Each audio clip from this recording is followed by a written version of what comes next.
Okay, welcome everybody to this is one of our frequent Tuesday evening public lectures from the Leverhulme Trust's program grant scheme on conspiracy and democracy, which has three strands: the internet, political theory, and history. And it's a project that's now in its fourth year out of 5. We have a total of 10 people working on it. It's myself, David Runciman, and John Norton, and then 7 postdocs who are dotted about the room, except for our anthropologist who's in India, looking for conspiracy theories there, finding a lot of them. So you can follow the project on our website. Just Google conspiracy and democracy. We have blogs there. We have videos of the lectures. And much more besides. So it's a great pleasure this evening to welcome Professor Michael Butter, who is Professor of American Studies at the University of Tübingen in Germany, which I think I'm right in saying is the only university outside Oxford and Cambridge where there's regularly punting on the river. He's published a number of books, particularly in this sort of area. So he's published a book called The Epitome of Evil, Hitler in American Fiction, and most recently Plots, Designs and Schemes, American Conspiracy Theories from the Puritans to the present. And it's in that collection he's going to lecture this evening, continuing the attraction of conspiracy theory from Dan Brown to Donald Trump. So, here's your book.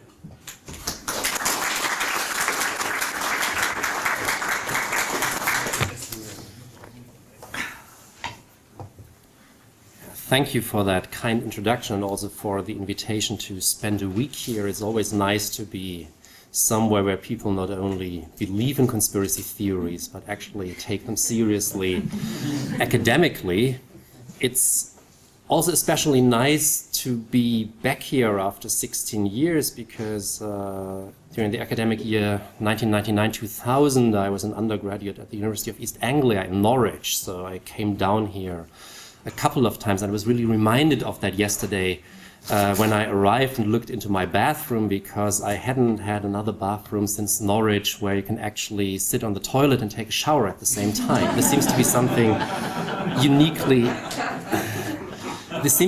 uniquely tied to the English college experience, so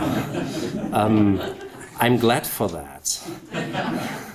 But the reason why I mention Norwich is that Norwich actually was the moment where I first came into touch with conspiracy theory in a student newspaper that I stumbled over, and I want to say coincidentally, but everybody who studies conspiracy theorists knows that coincidence is a very contested question. So where I came across an article on conspiracy theories about the moon landing in the fall of 1999. And this must have been the first time that I ever heard about the concept of conspiracy theory and also encountered the term itself. I must say that I don't remember much about this article, but I think that for a few short moments I actually experienced what Mark Fenster has called the conspiracy rush, the sudden realization that things are not as I always thought they are. But this didn't last long, because then I turned the page and I learned how all the alleged evidence for the moon landing having been staged in the TV studio could be refuted. And what is more, the article didn't arouse any interest in conspiracy theory as an object of study in me. It was only during the latter stages of my work on representations of Adolf Hitler in American literature that I touched on conspiracy theories again. But I only started doing serious work on the subject then in 2008. Serious, of course, if anything that I've ever studied could be described as serious work. And I have been at it ever since. And so have many other scholars from more than a dozen or so different disciplines in recent years. If, as an older colleague once told me 25 years ago, it was very difficult to find speakers for a conference on the subject, conspiracy theory research is by now a vibrant interdisciplinary endeavor. Scholars today approach the subject from various theoretical and methodological positions, and they draw on an increasing variety of examples, and no longer almost exclusively on American conspiracy theories as they did in the past. This, of course, creates a whole new set of questions and problems, but this doesn't really concern me here tonight, because exploring the promises and pitfalls of this interdisciplinary project would require a talk of its own at least, maybe even a whole series of such talks. However, I think it is fair to say that with regard to conspiracy theories in the contemporary Western world, there are currently three different positions among scholars. And these three positions cut across disciplinary boundaries. Condensed to single sentences, they are: first, conspiracy theories are currently more popular and influential than in the past. Second, conspiracy theories are currently as popular and influential as in the past. And third, conspiracy theories are currently less popular and influential than in the past. The first of these positions was particularly widespread during the late 1990s, and we encounter it, for example, in the wave of cultural studies analyses that emerged at that time. Timothy Melley then contended, for example, that, quote, conspiracy theory has a long history in the United States, but its influence has never been greater than now, unquote. Peter Knight argued that, quote, conspiracy theories have become far more prominent, no longer the favorite rhetoric of backwater scaremongers, but the lingua franca of many ordinary Americans, end of quote. But this take on conspiracy theory is still popular today, for example, among journalists. In 2009, David Aranovich suggested that, quote, the West is currently going through a period of fashionable conspiracism, unquote. And very often, when I speak to journalists, one of their first questions is, why have conspiracy theories so increased in recent years? And usually they, much like scholars like Claire Burchell in Knowledge Goes Pop, see a connection between the rise of the internet and the proliferation of conspiracy theories. By contrast, the second position holds that conspiracy theories have been popular and influential for a long time. Some scholars would say since antiquity, others would point to the Enlightenment as the moment when such theories first emerged in their modern form. This position can be found in psychologist Rob Rotherton's recent book, but also in the 2014 study by political scientists Joe Parent and Joe Oskinsky. Looking at American conspiracy theories from the 1890s to the present, they conclude that, and I quote, the amount of conspiracy theorizing is stable over long periods of time, unquote. In other words, they contend that conspiracy theories are just as popular now than they were 100 years ago. The third group of scholars challenges this continuity. They do not claim that conspiracy theories are not popular and influential these days, but they contend that they are much less so than in previous decades and centuries. The reason that they offer for this decline is invariably the same one: the shift in status and acceptance. During the 18th and 19th centuries, scholars such as historian Gordon Wood or Germanist Ralf Klausnitzer argue, conspiracy theories constituted officially accepted knowledge. Thus, they were firmly anchored in the societal mainstream and articulated and believed by virtually anybody. As Wood puts it with regard to late 18th century America and Europe, the belief in plots was not a symptom of disturbed minds, but a rational attempt to explain human phenomena in terms of human intentions. It was only later, during the late 19th century, or in the case of the United States, the middle of the 20th century, that conspiracy theories stopped being an official form of knowledge, that they were delegitimized and came to be associated with paranoia and delusion. The title of my talk here tonight, The Continuing Attraction of Conspiracy Theory, seems to suggest that I belong to the second group of scholars, the one that holds that conspiracy theories are now as popular and influential as ever. But remember that one of the major tenets of conspiracism is that nothing ever is as it seems. So my work belongs into the third category, and very firmly so. I am convinced that as far as the Western world is concerned, the US, the UK, Scandinavia, Western and Central Europe, conspiracy theories have for the past few decades been less important than before, because they have been delegitimized, are no longer perceived as valid knowledge, and often even considered dangerous. A recent post by Rolf Rettheim on this project's website is a case in point. It is entitled, Are Conspiracy Theories a Threat to Democracy? And that is a question many people, scholars, politicians, journalists, teachers, ask today. Put pointedly, Whereas previous ages were afraid of conspiracies, ours is afraid of the harmful effects of conspiracy theories.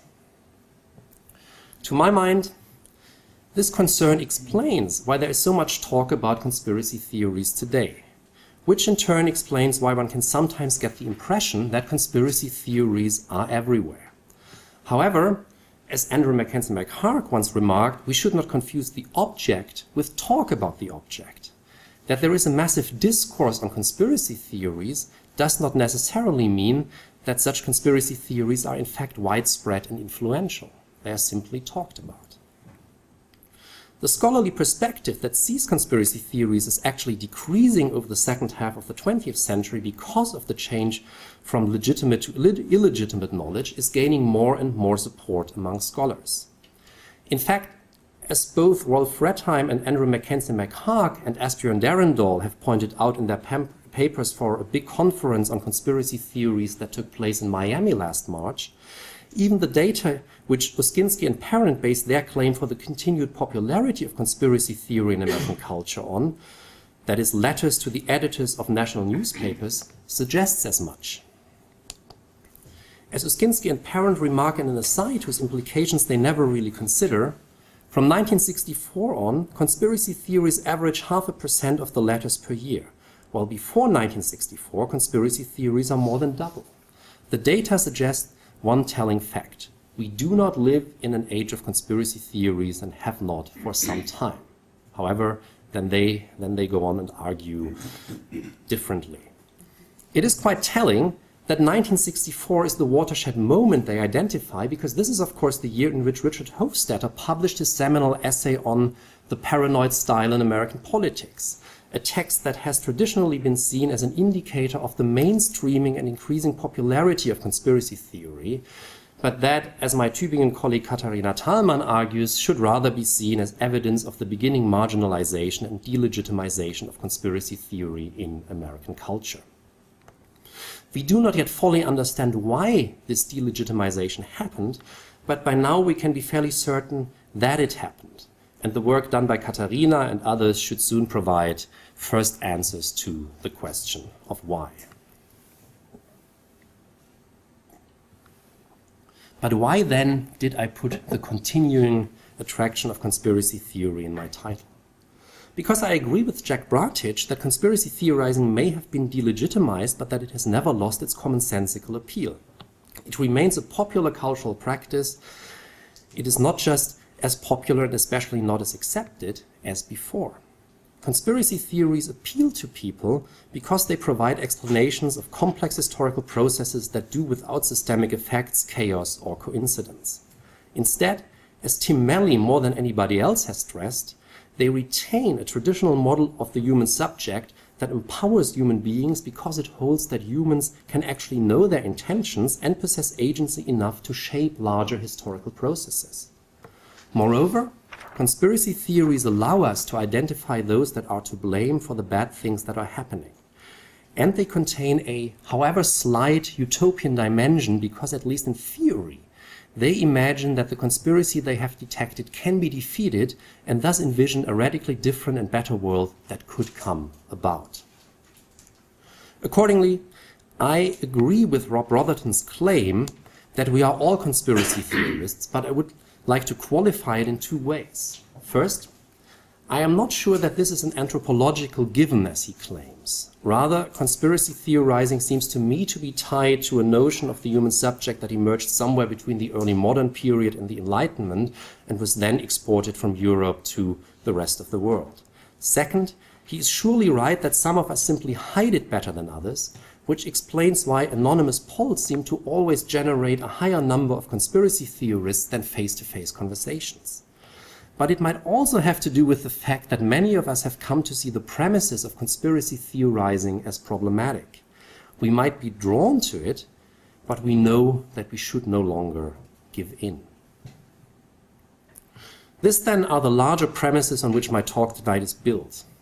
In the next 35 minutes or so, I will discuss two figures, Dan Brown and Donald Trump, whose success depends to a large degree on the continued attraction of conspiracy theory which they both exploit, albeit in radically different ways. My talk, however, is not an exercise in biography, but I consider Brown and Trump as paradigmatic, as representatives of larger historical formations that they are shaped by and which they shape in turn. The preposition to in my title has a double meaning. First of all, it refers to a spectrum of possibilities.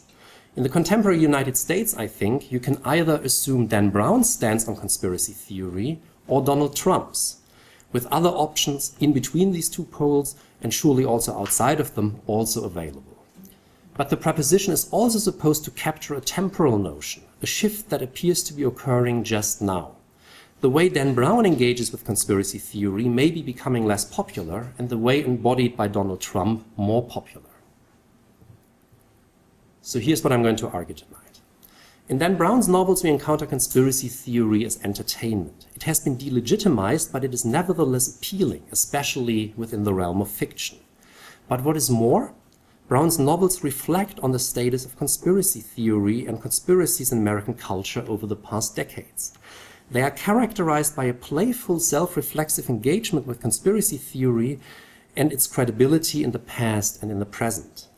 As I will demonstrate, the texts possess all the characteristics of the classical conspiracy narrative that Mark Fenster has identified, except for one, the conspiracy. In the final analysis, there is very little conspiring going on in the novels, as it invariably turns out that the villain has been acting more or less alone. By contrast, for Donald Trump and his supporters, conspiracy theories constitute legitimate knowledge.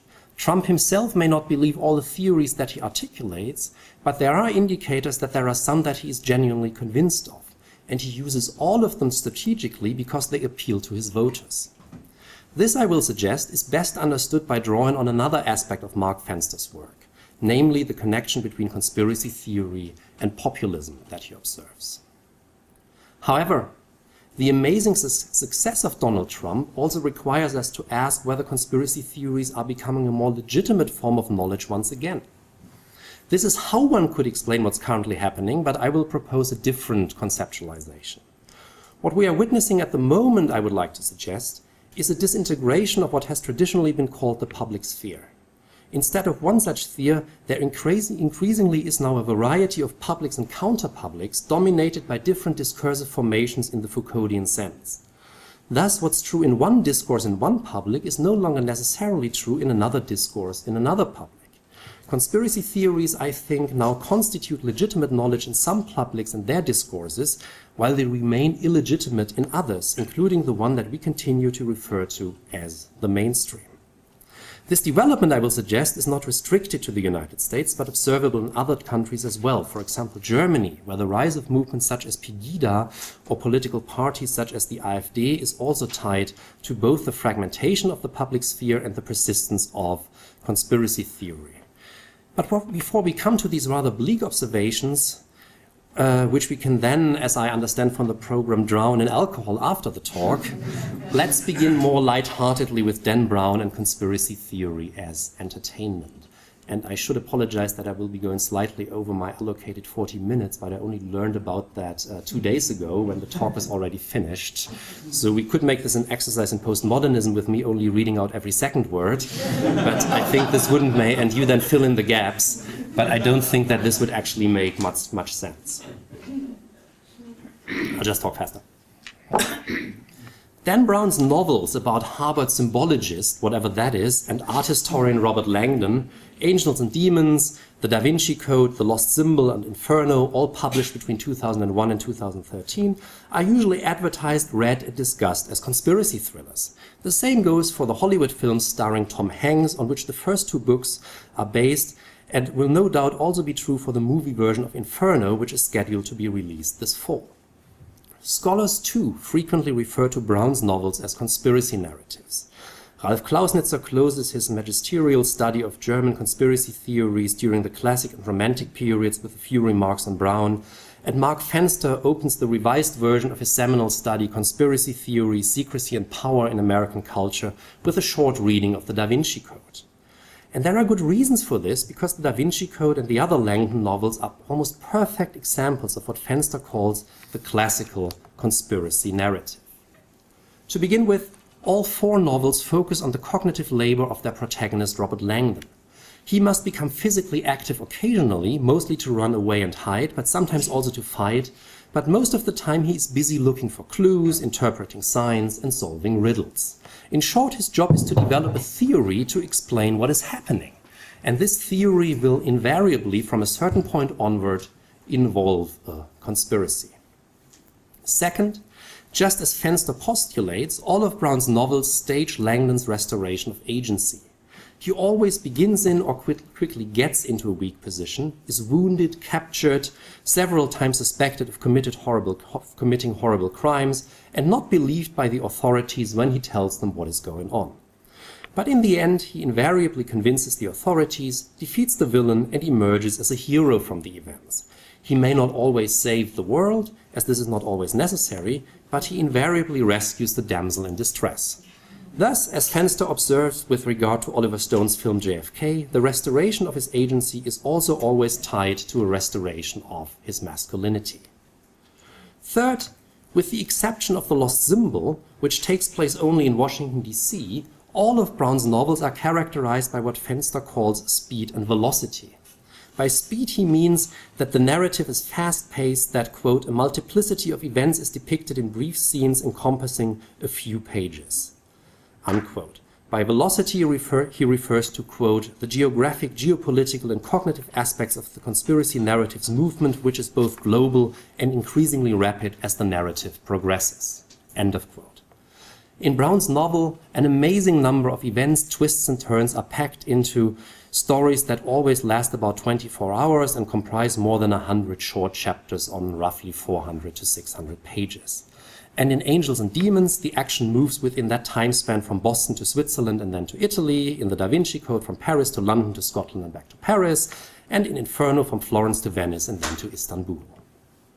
Finally, the plots are structured along what Fenster calls narrative pivots, turning points in the narrative that occur when, quote, the protagonist gleans the single piece of information that enables him to realize the real nature of the forces that oppose him, end of quote. When, in other words, he finally manages to connect the dots. As is typical of fictional texts, we encounter 2 major pivots in each of Brown's novels. At the first, Langdon realizes that something is going on, that there is a conspiracy. At the second, he finally understands what exactly is going on, what the conspiracy aims at, and who is behind it. Thus, in Angels and Demons, about a quarter into the text, Langdon, who before that has expressed some skepticism about who he calls the conspiracy buffs, comes to accept that there is an Illuminati conspiracy going on. I quote, in a moment of stark realization, Langdon knew he had just crossed over. He had become a believer. End of quote. He does not know yet what exactly the conspiracy is about. This he only realizes shortly before the end, but he now believes it exists. In the other novels, it works in exactly the same fashion. What also strengthens the idea of conspiracy in Brown's novels is that his plots feature what we could call the usual suspects of American conspiracist imaginations, groups and organizations that were the targets of powerful conspiracy theories in the 18th and 19th centuries, and that by some are even today still suspected of plotting against the United States. The Illuminati in Angels and Demons, the Catholic Church in the Da Vinci Code, the Freemasons in The Lost Symbol, and only Inferno departs from this pattern as it revolves around the fear of viruses and biological warfare. And yet, all of the novels lack one crucial component. In the final analysis, there simply is no conspiracy in the sense it is usually understood by conspiracy theorists. 2 of the novels, the Da Vinci Code and The Lost Symbol, feature secret societies, the Priory of Zion and the Freemasons, but these societies are not plotting for world domination or other sinister goals. They are rather the victims of what is going on, and thus they do not qualify as conspirators in the common sense. And there are no other vast networks of villains to take their place in these stories. In fact, as eventually emerges in Angels and Demons, the Da Vinci Code, and in Inferno, and as is clear from the outset in The Lost Symbol, there is always only one real villain in Brown's narratives. This villain may have 1 or 2 helpers, but these are either hired hens or they are deceived themselves. As far as the plotting and scheming are concerned, the villain invariably acts alone. And yet, in Angels and Demons, the Da Vinci Code, and also in Inferno, the villains for a long time appear to be part of vast and sinister conspiracies. The novels therefore effectively reverse the established pattern of traditional, or to use Fenster's terminology, classical conspiracy narratives. Whereas in novels and films such as 3 Days of the Condor, Capricorn 1, The Bourne Identity, or Salt, the audience and the protagonist eventually come to understand how big and powerful the conspiracy actually is, it is exactly the other way around in Brown's novels. But why then are virtually all people who have read Angels and Demons and the Da Vinci Code under the impression that these novels feature grand conspiracies? Most importantly, because the characters are invited to identify with, that the characters they are invited to identify with are for the most part themselves for the most time convinced that they are fighting such a conspiracy. And this is because the villains deceive them. The villains in Angels and Demons and the Da Vinci Code create the image of a vast conspiracy to achieve their goals. They simulate conspiracy, so to say.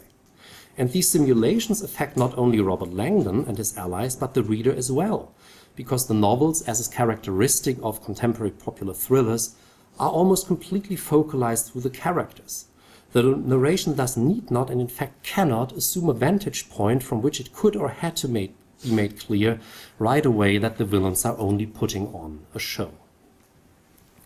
This can be best observed in Angels and Demons, which is mostly set in Rome during the night of the conclave. This novel's villain is the Pope's Chamberlain, who has not only just murdered his boss, but devised an ingenious plan to make sure that he will be elected the next Pope.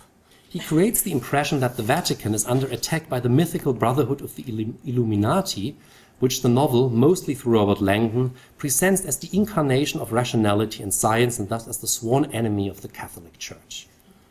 The fictional premise of the novel is that the Illuminati were not simply an 18th century Bavarian secret society, but that they had existed before and were violently prosecuted by the Catholic Church. Langdon initially contends that they have long ceased to exist, but the Chamberlain's clever show then convinces him that the Illuminati have survived in hiding and have chosen this moment to destroy the Catholic Church. It is only on the very last pages of the novel that he realizes that he has been deceived. But in Angels and Demons, not only the protagonist is deceived, but also one of the villain's helpers. And this makes it virtually impossible for the reader to escape the hoax the novel is playing on him or her, despite frequent hints that on second reading suggest the true state of affairs. The Chamberlain does not commit most murders himself, but in his role as leader of the Illuminati has recruited an assassin. A considerable part of the action is focalized through this assassin, and since he never questions the existence of the Illuminati, the readers are highly unlikely to do so. In fact, early on in the story, the unnamed assassin remembers how the death of the Pope, foretold by his anonymous Illuminati contact, convinced him that the Brotherhood still existed. As the novel puts it in a way that anticipates Langdon's conversion that I just quoted 100 pages later, the killer became a believer. A slightly different strategy is at work in the Da Vinci Code. In this novel, British historian Lee Teabing convinces Langdon and his female sidekick in a central scene that a large Catholic conspiracy is behind the events in the novel, while in reality, Teabing and 3 helpers, 2 of which have been deceived, are the only villains in the story. And even more than Angels and Demons, the Da Vinci Code works to make this deception appear plausible. The novel, so to say, reeks of conspiracy, as Langdon again and again reminds other characters that things are often not what they seem and that hidden connections exist under the surface in all areas of life. At the same time, though, the novel also throws out frequent hints that there is no conspiracy and that belief in conspiracy theories is misguided. Most notably, it turns out that the villain, Teabing, is an unwise conspiracy theorist himself, who set the whole plot in motion because he thought there was a Catholic plot against the Priory of Sion and the secret of the sacred feminine that it has guarded in the world of the novel since the days of early Christianity. Inferno, finally, works differently, as the villain's plots here does not hinge on the simulation of conspiracy. The illusion that such a conspiracy exists has other sources, but once again it affects both the protagonists and the readers. Inferno begins in medias res halfway through the plot with Langdon suffering from amnesia after being shot at. Thus, he has conveniently forgotten all the riddles he has solved already and needs to solve them again for the entertainment of the reader. And he also does not remember that he knew all along that there is no conspiracy, but once again, only one single villain. The novel, however, creates the impression that the villain leads a conspiracy that reaches into the highest levels of government and international organizations by cross-cutting between Langdon and a unit of special forces searching for him. The reader is led to think that this is a paramilitary unit that means to kill him so he cannot foil the plot, but it eventually emerges that the unit belongs to the World Health Organization, with which Langdon has been collaborating all along. They are in fact trying to find him and help him, but unaware of his amnesia, are confused by his apparently erratic behavior. Once again, there is no conspiracy, but the villain has only one helper who eventually even turns against him. Much more could be said about the different novels' narrative strategies, but I want to move on to what these simulated conspiracies and the commercial success they have enjoyed can tell us about contemporary conspiracy theories in the United States. After all, why bother, you may be asking yourself, to disentangle the way Brown's novels mislead their readers, cleverly suggesting one thing and then turning it all around in the final moments? Isn't this what all narratives aimed at creating suspense do? Yes, but there is something unusual about Brown's novels, I would argue. Reviews, online discussions, and even critical essays usually focus on the conspiracy, on the evil doings of the Illuminati or the Catholic Church, and not on the fact that one thinks for a long time that there is a conspiracy, but that then turns out that there isn't. It is as if you discuss a film like The Usual Suspects without taking into account that it is eventually revealed that Kevin Spacey is Kaiser Soze and made the whole story up. Brown's novels are so successful and received as they are, I would like to suggest, because contemporary culture is still very much attracted to conspiracy scenarios, and the novels, of course, exploit this fascination. Since the 1960s, conspiracy theories produce, even in America, only what Michael Barkun has called stigmatized knowledge, and they have therefore become a phenomenon more associated with the fringe than with the mainstream. The tenets on which conspiracy theories are based, that men can translate their intentions into actions that yield results, that in other words history can be planned, have increasingly come under attack, and so has the notion of the autonomous individual at the heart of all conspiracist accounts. And yet, as Jack Bratich has convincingly argued in Conspiracy Panics, conspiracy theories retain their commonsensical appeal. Most people know that they only inadequately explain the world, but they are still drawn to their knowledge. And this is one reason why, as Langdon puts it not only once but twice in the Da Vinci Code, everyone loves a conspiracy.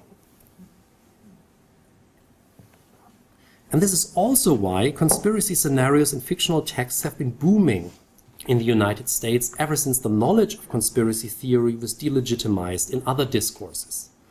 Novels like Brown's, Robert Ludlum's, or David Baldacci's are answers to a longing for a world determined not by abstract forces and systemic effects, but by intentional human actions, a world most people know can only exist in fiction. And thus, I would say, they insist that it should exist in fiction and not be revealed as a fake there as well. And thus, I think, is why they insist on reading the novels in this way.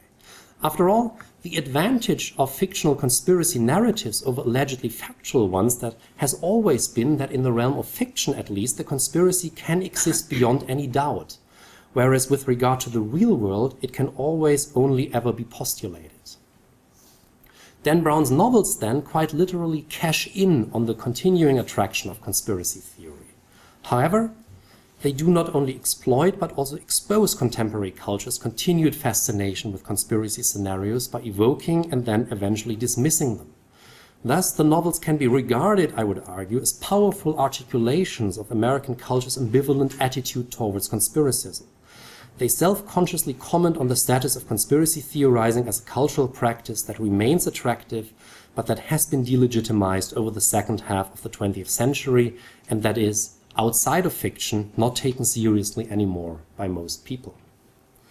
At least on this level, then, Brown's novels are very different from the standard conspiracy thriller, in which a large conspiracy invariably exists and usually is foiled in the end. Brown's novels, we could say, draw on terminology Brown's novels, we could say, drawing on terminology introduced by Adrian Wisnicki, are not conspiracy thrillers, but conspiracy theory thrillers. In this regard, as outrageous as this might sound, they have more in common with the postmodernist negotiations of the attraction of conspiracy theory undertaken by Thomas Pynchon, Don DeLillo, or Umberto Eco than with Robert Ludlum's or Michael Crichton's straightforward conspiracy narratives.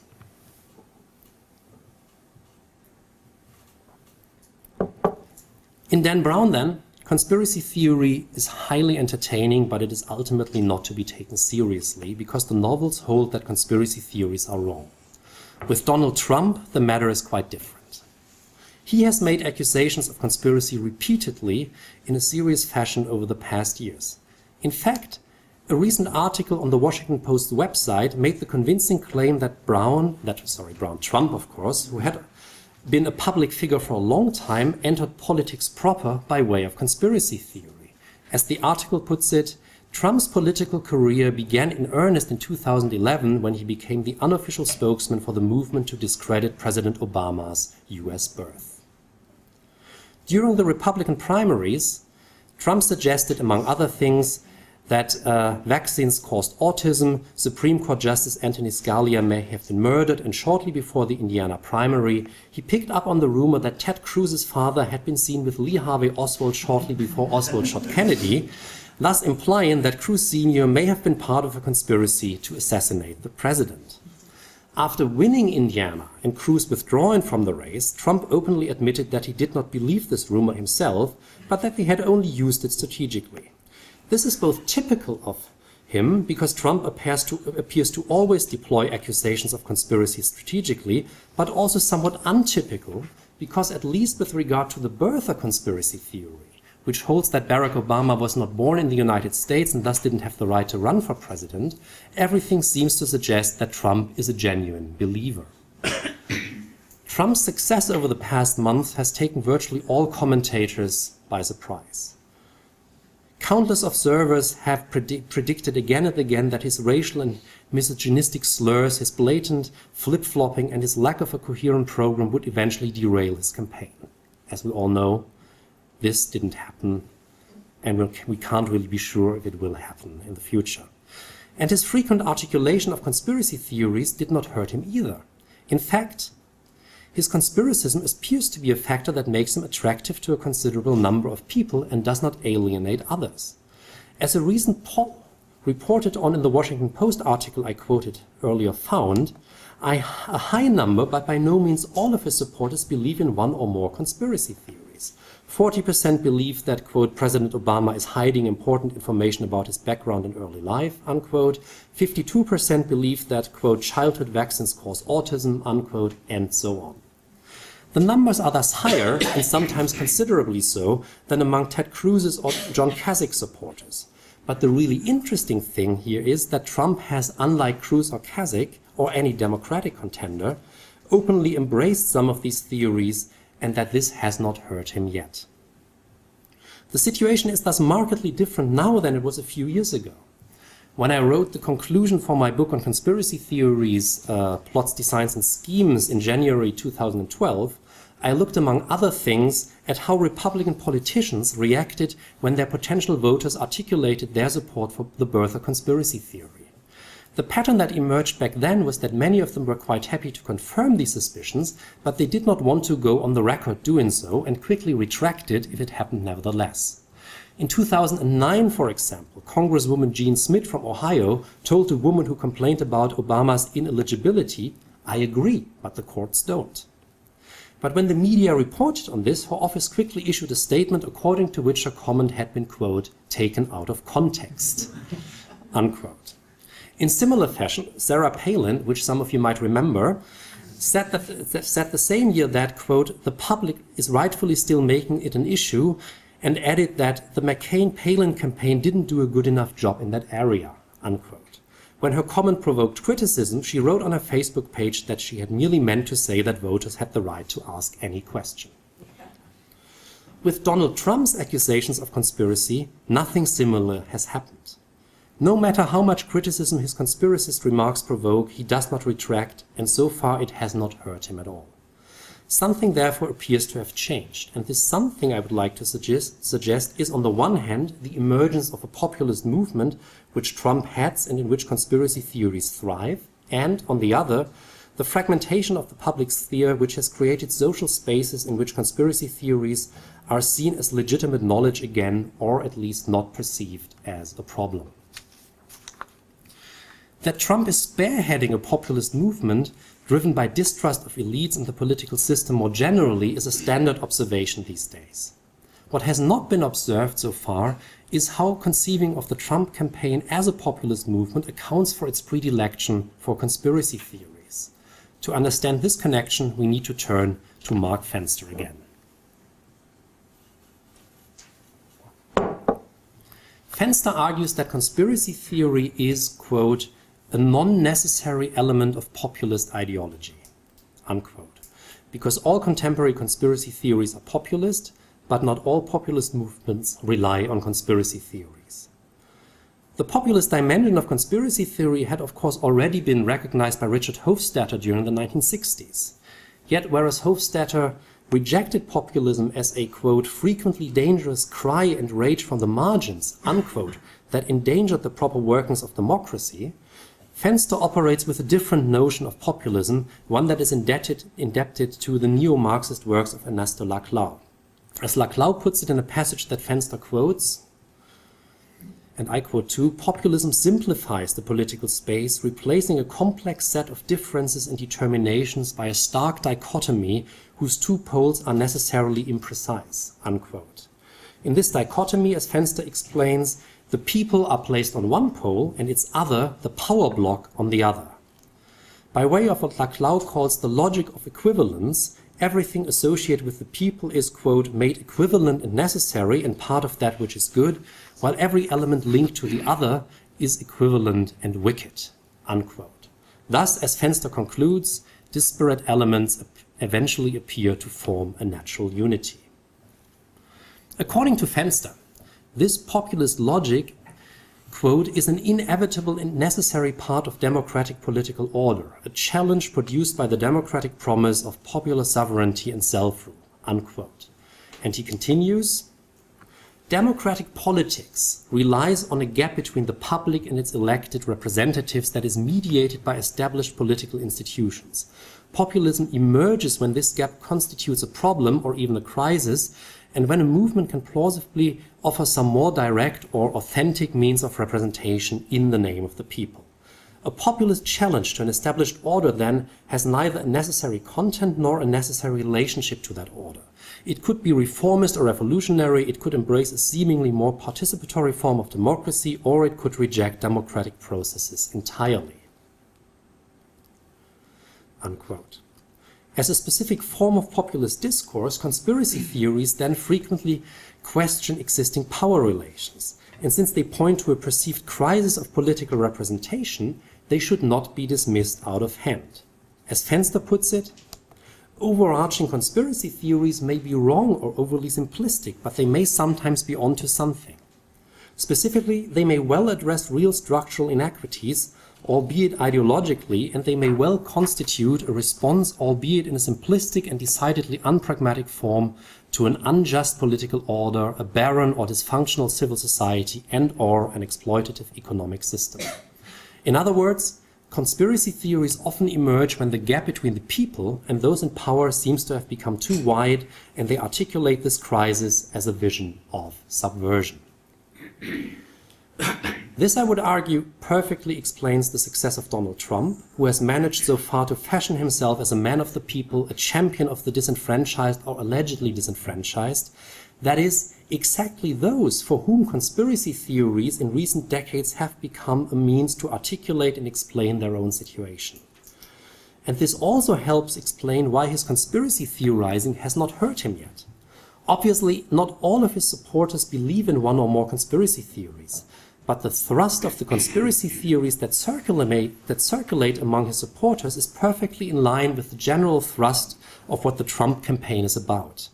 Distrust of elites and government abounds. The country seems to be moving into the wrong direction. Maybe it has already been hijacked by sinister forces. Traditional values are replaced, and one finds oneself on the losing side of history. For some, all this can only be explained by assuming one or more conspiracies.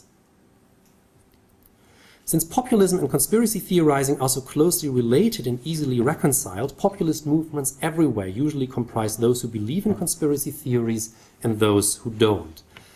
And as with the Trump campaign, this is usually not a problem for the members because they can agree on many other things. As the first studies of recent trends in Germany show, both the Pegida protest movement, Patriotische Europäer gegen die Islamisierung des Abendlandes, Patriotic Europeans against the Islamization of the Western world, and the new right-wing populist party AfD, Alternative für Deutschland, Alternative for Germany, which got more than 20% in some states during state elections a couple of weeks ago, are home to a large number of conspiracy theorists, but also to many who do not at all believe in any conspiracy theory. There is, however, still a crucial difference between these populist movements and the Trump campaign when it comes to conspiracy theories. The leaders of Pegida and the AfD are very careful not to openly endorse conspiracy theories because they are obviously convinced, and I would say rightly so, that this would alienate supporters who don't believe them and make it more difficult to recruit new people to the movement. After all, somebody who is skeptical of conspiracy theories might accept a candidate or party that is, might accept that a candidate or party is also supported by conspiracy theorists, but might draw a line at the candidate or party openly embracing such theories. As a consequence, the leaders of Pegida and the AfD behave much like Sarah Palin and other Republicans did a few years ago, and not at all like Donald Trump is behaving at the moment.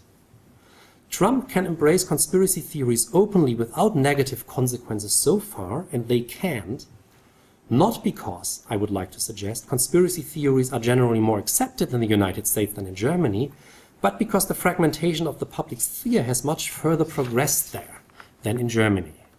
My thoughts on this issue, I have to admit, with which I will close this talk, are not yet fully developed, as I have only recently begun to think about the subject in this fashion, and I would therefore be particularly interested in hearing your thoughts on this topic during the Q&A. As early as 2008, Jürgen Habermas, one of the major theorists of the public sphere, bemoaned in an essay that because of the internet the public sphere was disintegrating and being replaced by an increasing number of different publics. The internet certainly is a major factor in this development, especially in Germany, as I will explain in a moment, but in the United States the development began much earlier, I think, with the extreme polarization of more traditional media. This polarization, and Fox News is of course the obvious example, has led to a situation where many people, and even those who rarely or never go online, only consume sources or news that fit their worldview and convictions. Dissenting voices are only included to be disqualified, like the usual token Democrat on Fox News, with the result that people, metaphorically speaking, begin to live in their own world where things are considered true that are considered false outside of it, and the other way around. Karl Rove's refusal, and this is Karl Rove there on the right-hand side of the picture, Karl Rove's refusal on election night 2012 to accept that Obama had been re-elected, challenging Fox News' decision to call the state of Ohio for the president, which put him over the margin of 270 electoral votes, is a prominent example of what this can lead to and makes for quite an amusing, even though also quite shocking, 15 minutes of YouTube experience. But the advent of Web 2.0 has certainly taken all of this to a new level in the United States, and it seems to me triggered a similar development in Germany. Google searches, Facebook news feeds, and many other components of digital culture have personalized our access to information without us often even noticing. But the algorithms at work make sure that if we don't make a conscious effort, we might only get to see articles that confirm what we believe anyway, and increasingly communicate only with people who read the same, think the same, and believe the same things. A study headed by Micaela Del Vicario on the spreading of misinformation online has recently empirically confirmed these observations with particular regard to the discussions about conspiracy theories online. What this leads to, I think, is best conceptualized as the fragmentation of a previously unified public sphere into a number of publics and counter-publics, real and virtual. Increasingly, and I'm thinking here of the US, but to a lesser degree also already of Germany, there appears to be no longer a single debate in which the participants at least agree on some basic tenets, but there appear to be different debates in different publics that share the topic, but not much else. If we think of the situation in the US in this way, I think it is easier to see why it has been so difficult for Trump's opponents to engage with, let alone hurt him. What is more, it becomes possible to explain not only why there are so many people who believe in conspiracy theories among Trump's supporters, but also why Trump's conspiracy theorizing seems to have helped and definitely has not weakened him yet. The Trump campaign appears to appeal to a public where conspiracy theories are not believed by everybody, but where they do not constitute stigmatized or illegitimate knowledge anymore. It is not the case that conspiracy theories are generally accepted again as a legitimate form of knowledge in the United States, as is evidenced by how the traditional media and many other outlets report on Trump's articulations of conspiracy theory.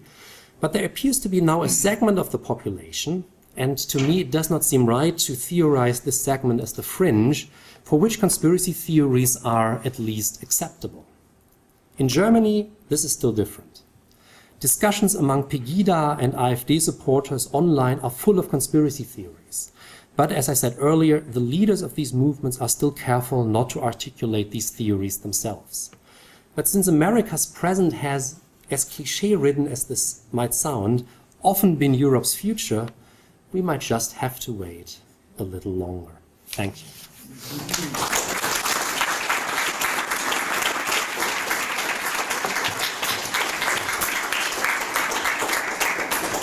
Thank you very much. Now, on these occasions, we asked one of our postdoctoral researchers in the project to give commentary and raise a few questions. So, Andrew Mackenzie-McCard, whose name has already been mentioned, please, will you like to speak?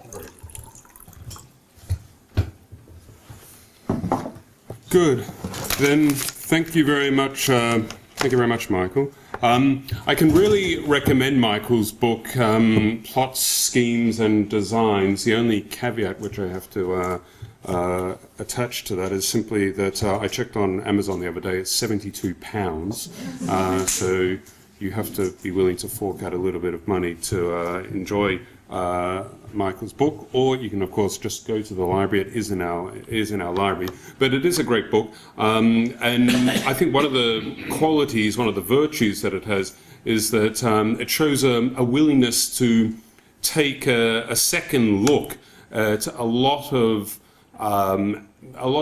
statements within this field of research that have been repeated so often that they almost become self-evident and no one else has really bothered to question them. One of them was simply, we heard it at the beginning, that the research into conspiracy theories for a long time was characterized by this alarmism that conspiracy theories are running rampant throughout society, and Michael was actually kind of quite brave in pushing back against that interpretation. It was nice that you quoted me, but I think actually that when I said that about let's not confuse the object with talk about the object, that was a few weeks after I read your book, so I attribute that to actually your influence. But I mean, it is true, if you simply take the time to go to Google's Ngram and put in conspiracy theory, then you will see a steadily rising curve. And of course, many people see that and they say, well, there's the proof. Conspiracy theories are more and more prevalent throughout society. But of course, you simply have to take into account that a lot of that registers the pushback against conspiracy theories, and indeed, conspiracy theory itself still has, I think, it would be interesting to ask whether that's the case among Trump supporters, but I mean, for most of it, it still definitely has a pejorative connotation. And so the more mention you find of conspiracy theory, what it actually really indicates is the stronger the pushback and perhaps the forces of marginalization. It's great also that we have Katarina Tellman, who's also been kind to visit us, because we'll be discussing these things hopefully tomorrow, how exactly that marginalization actually occurred. But as I said, one of the virtues, simply being willing to take a second look at these things, and I have to say also that was apparent in Michael's willingness to also visit Dan Brown.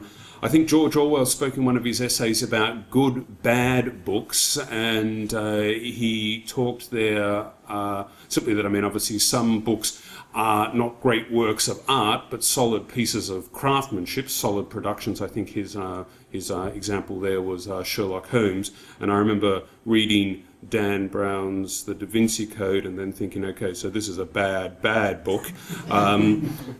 And it was brave, therefore, that you undertook this rehabilitation of Dan Brown, because to lump him... I know, but simply putting him in the same category as Don DeLillo and Thomas Pynchon,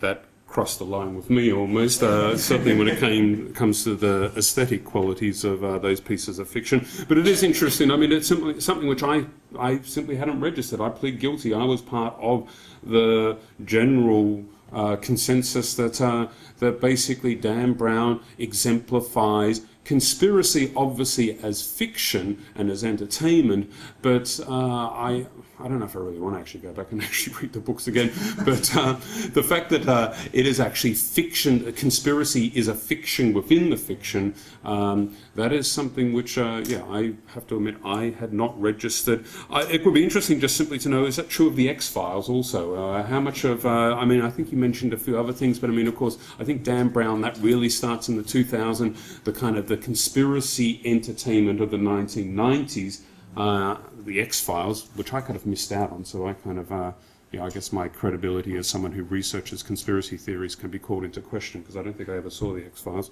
But whether that is also kind of like operating on this meta level, where actually the conspiracy within the TV show reveals itself in itself to be a fiction at the end. And my leitmotif in my comments, and this is the last thing I'll simply say, is of course just this willingness of Michael to kind of take a second look at things, and I think also what he said about Donald Trump also demonstrates that he's willing to do that with regard to his own research. And simply this kind of question that, well, maybe there isn't, maybe we have to reassess our belief that actually conspiracy theories are becoming more and more marginal. And it's obvious from what you were saying at the end of your talk that, we need to kind of, in the light of recent events, reconsider just how true that is. In the sociology of science, there is what is known as the Strong program, which basically simply, it says that because someone says that the earth is flat in today's age, we look at that belief and we say that that is something which is psychologically delusional or sociological aberrant. The Strong program says that because someone in today's world says that the earth is round, we can't explain that simply because it's true. We have to also look at the psychological reasons and perhaps the sociological reasons why people believe that the earth is round. And the reason I simply mention that is because it might be worth applying that to conspiracy theories and their link to populism, because I think also, just as much as we have shown that there is a proclivity among populists for conspiracy theories, there is definitely also an aversion among mainstream liberals against conspiracy theories. And this marginalization of conspiracy theories has, I think, been very much a liberal project. So, I mean, as I said, it's not just simply that populists like conspiracy theories. I think if we're going to be kind of like neutral, objective researchers into this, we also have to kind of look at the reasons why liberal social scientists dislike conspiracy theories so much. And I was just wondering whether, therefore, your willingness to kind of reference Mark Fenster and his link between populism and conspiracy theories, we could also complement that by looking at the aversion of liberal social science to conspiracy theories. And then perhaps also, just as the last point, I mean, just consider whether what we are seeing at the moment is not just simply revitalization of populism, but also perhaps the liberal project running out of steam. But it's simply very I think, positive that we consider that, because it means that we are getting away from this Whiggish notion which has been prevalent in a lot of the academic community, where we kind of have been a little bit smug and have said, we can now see how problematic conspiracy theories are. We just have to wait till everyone else comes around to that particular belief. And whether, well, yeah, Donald Trump and his success disabuses us of the naivety of this kind of assurance that, yeah, it's just a matter of time until the rest of the world catches up with us. I don't think it's really going to work out like that. They're not really questions or whatever, but if you've got a few responses to that, that's quite all right. And then I believe after that, then we can simply open it up to comments, questions. Thank you. Okay, thank you so much for this very generous response. I had already braced myself, but it wasn't necessary. Thanks for advertising my book. Let's begin with the X-Files, which I also have to revisit, and which I haven't done to a certain unwillingness of my wife to actually rewatch all the episodes. I think that the X-Files, one could also think of this movie starring Julia Roberts and Mel Gibson that was actually called Conspiracy Theory, that came out at about the same time, as really capturing a cultural mood of the late 1990s, where, of course, conspiracy theories appeared to be, at least in their mainstreaming, I think, more playful and self-reflexive, and not as rigid and problematic as they had before, and maybe we're still doing at the margin. I think what we have in the late 1990s in the United States is, on the one hand, we have, of course, the right-wing militia movement who are out somewhere in Minnesota and who really believe that the black helicopters are after them. But we also have a lot of cultural texts that more playfully engage with them. And I think this explains why people like Tim Melley, Mark Fenster, also Jodie Dean, Peter Knight, Claire Birchall made this argument for the mainstreaming, and also which they always connected to this idea that conspiracy theories are now more self-reflexive in all of this. And I think what then happened is, for example, 9/11, and suddenly conspiracy theories changed their shape to a certain degree at least, and the self-reflexivity, I think, did not disappear, but re-emerged in a different form.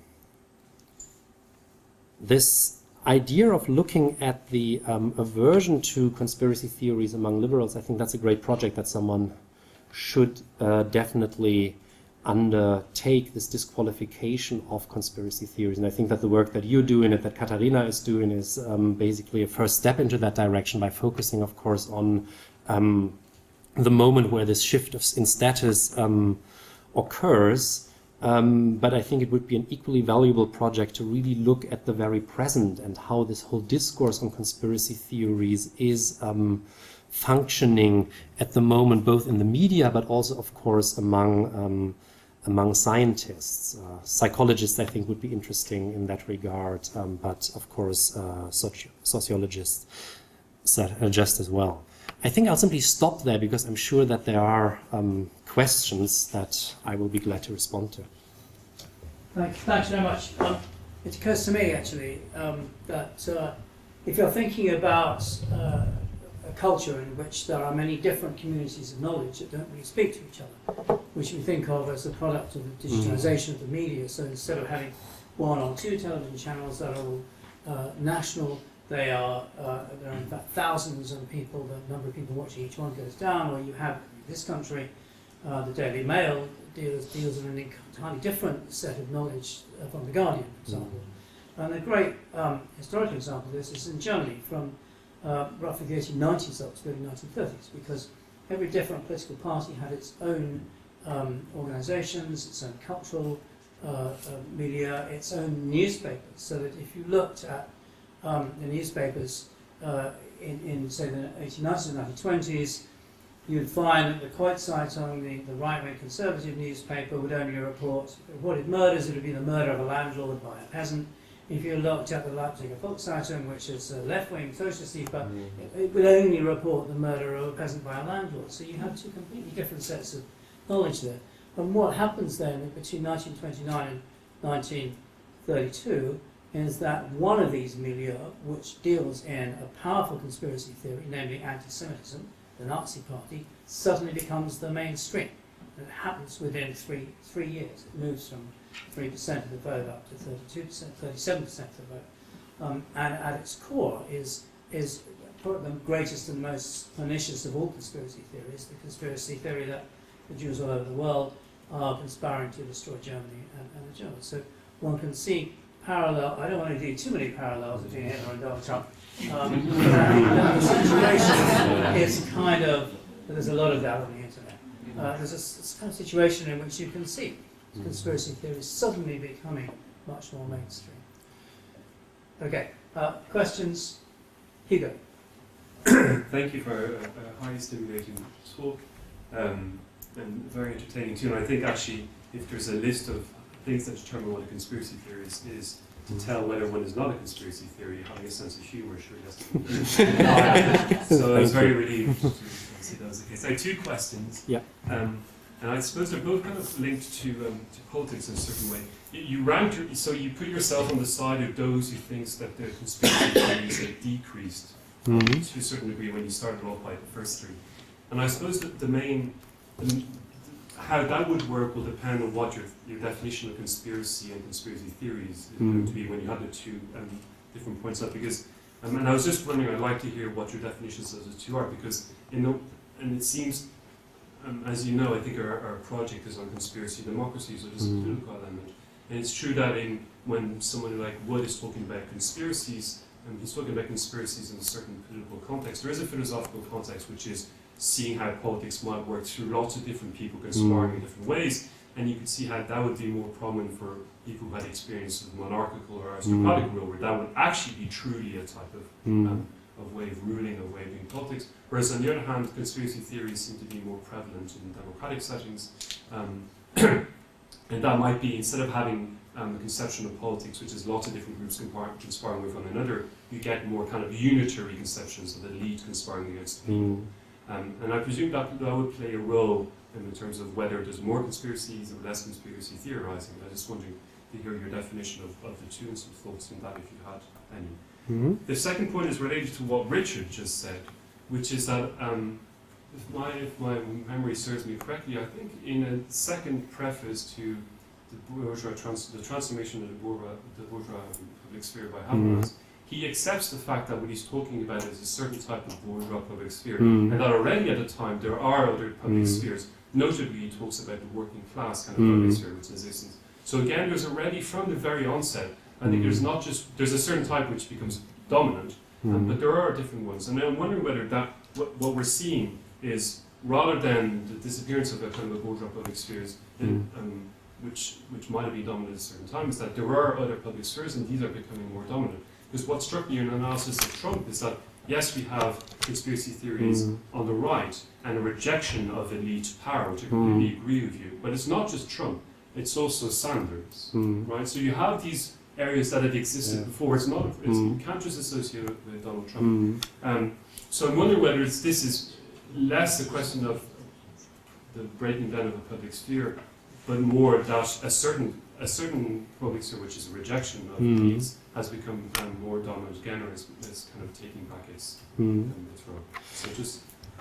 Okay, thank you. These are great questions. I have to think about them for a second, which is why I want to make a short remark on your example, which I think is wonderful. I think what one would need to investigate is if in German culture at that time conspiracy theory has what status conspiracy theories have as a legitimate or illegitimate form of knowledge, because my hunch would be that Klausnitzer, who in his book argues that in Germany conspiracy theories become delegitimized over the second half of the 19th century, is actually wrong. I would suspect that they are still very much legitimate knowledge during the period you just talked about, and that what we're then faced with is not a difference between one sphere where they are legitimate and in the other they are illegitimate, but it's just different public spheres harboring different types of conspiracy theories, of which one is then mainstream, which would then I think be slightly different from what I described here. But there is of course no study yet that has looked at Germany at that angle. Maybe your work is doing that at the moment, that how prominent conspiracy theories there are. But coming back to your point, definition is always tricky. I mean, when we had this kickoff meeting of this European network, the COST network on conspiracy theories that Alfred is also part of a couple of weeks ago, there was a TV crew who interviewed, I think, 10 or 12 people, and their first question to everybody was what is your definition of conspiracy theory? I was the final person they interviewed that day, and when I answered, they just smiled because they said, no, we've heard 12 different definitions. So I think it really boils down to a very rudimentary one that is similar to the one that Andrew is operating with, that you need a group of actors that is operating in secret in order to assume control over a certain entity or that already has assumed control over that entity, be that an institution, I don't know, like the FIFA, where we've probably witnessed that a couple of times, or a country, or maybe the whole world.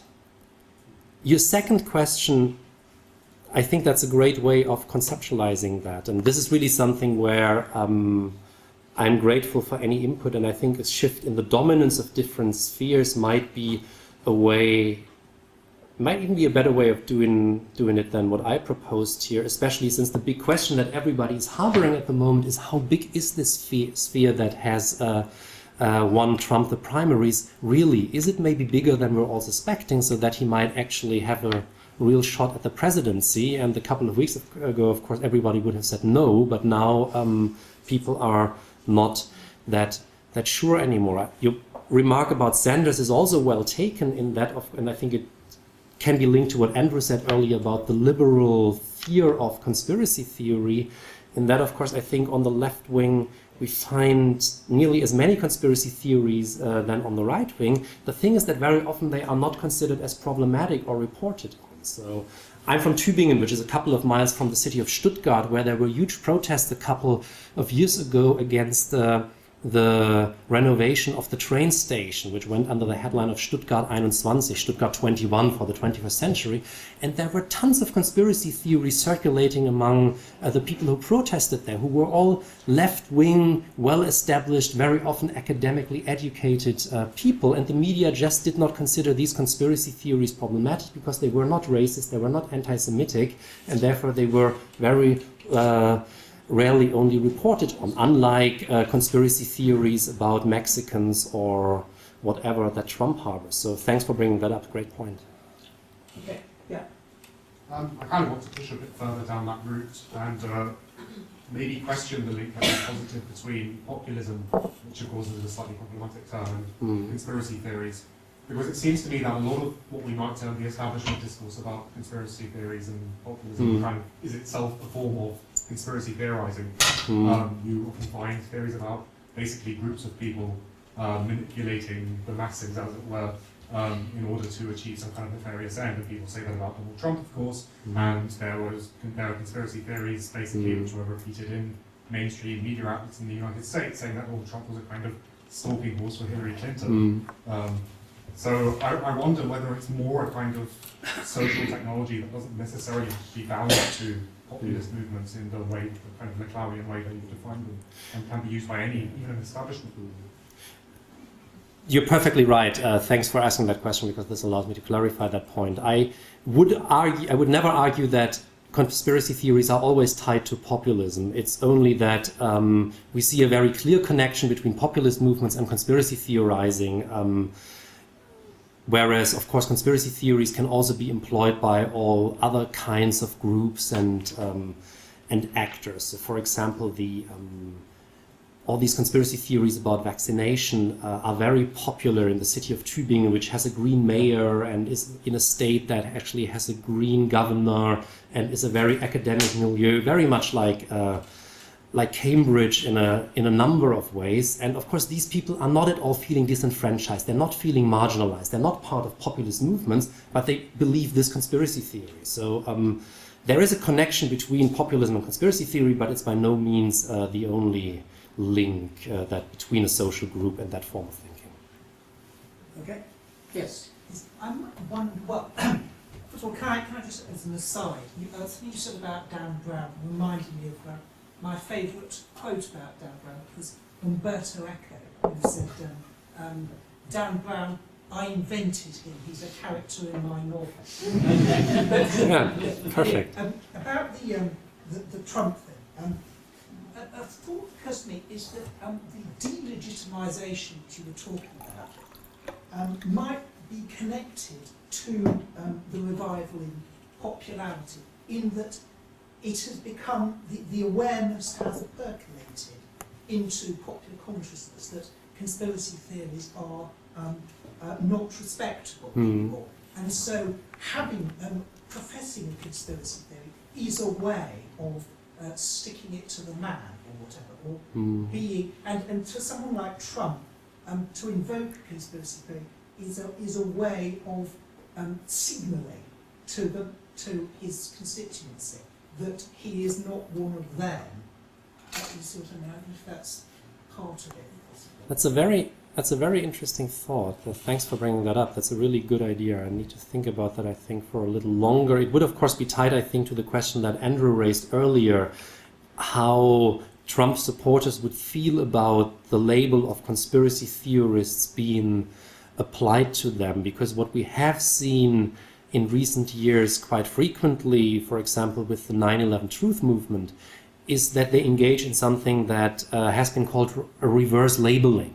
So they argue not we are the conspiracy theorists because we're actually bringing the truth to the fore, but the people who are the conspiracy theorists are the government because they are lying to us and they have they try to sell you a story that is not true. So I think this embracing and what it signals to the supporters would be tied to that to a certain degree, but it's a very interesting idea. Thank you.